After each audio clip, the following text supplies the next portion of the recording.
May 11th, 2017, Fort Ridgely, Minnesota. This is another one of the key sites in the US-Dakota War of 1862. This is what remains of the fort. This was a reconstructed area there that's now used as a gift shop, museum, etc. In front of you, the forms that you see out there, that's the basic foundation footprint for the soldiers' barracks. Over here you see some of the officers' quarters. More of that on that side there as well. And additional officers' quarters there. Now that right there is the doctor's offices. Straight ahead of you, that far ridge, between here and that far ridge is the Minnesota River. Fort Ridgely Creek over here on the other side of that cemetery that you can see in the far distance out there. And what happened was in August 1862, when the attack came into this location, a lot of settlers had come in here to settle in the fort to look for some sort of cover, as it were, and a protection actually.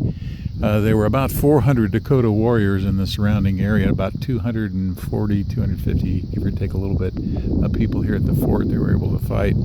And the plan was for the Indians to come out of the northern side here. They're supposed to fire 3 big volleys, and that would let the folks know that it was the other Indians who were surrounding here in the south, which is the direction you're looking now, east and west, to give it a little bit and then attack from that direction. The whole point was to draw everybody's attention to the north, the soldiers and the fighters' attentions to the north, and then they could come in and catch it from the south. Well, all the outlying buildings were burned down, and they kept trying to catch these on fire. Mostly that was wood, and it didn't work very well the first time. They tried it again 2 days later on August 22nd, and what happened was there was a mail carrier coming down one of the roads. Well, a couple of the Dakota warriors saw the mail carrier, and they shot at him 3 times.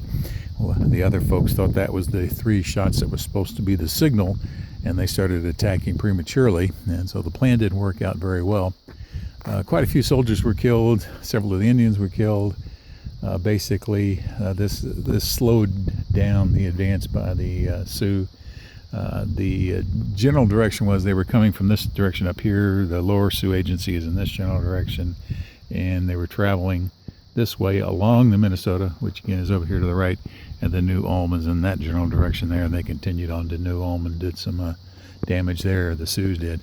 Again, there were bad tidings on both sides, bad actions on both sides, very courageous activities on both sides. A lot of the local Indians tried to save settlers. For most parts, it wasn't really the settlers' problems here. It was the corrupt Indian agents. Even the Army was concerned about how bad the Indian agents were and how corrupt they were. In fact, one of the commanders here at the base at Fort Ridgely had decided not to sell some beef to anybody because it was bad. Well, the Indian agent bought the beef and then gave it for the purpose of giving it to the Indians. So, it was just an ongoing battle here for the Indians to try to get what it was that they were supposed to be getting from the treaties. Now, most of the markers that you see out here, all of the blame, almost all of the blame, in particular the ones from the 1930s, and for the next 30 some odd years, all the blame is put on the Indians. You almost never hear anything about how poorly they were treated on their reservation areas. That doesn't give them right to go out and kill innocent people, of course. But so it seems like a one-sided incident. The Indians just go crazy and just start killing everybody. But again, it was a sad situation for all sides in this particular conflict. Unfortunately, a lot of innocents, and mostly the innocents being the settlers here, were killed.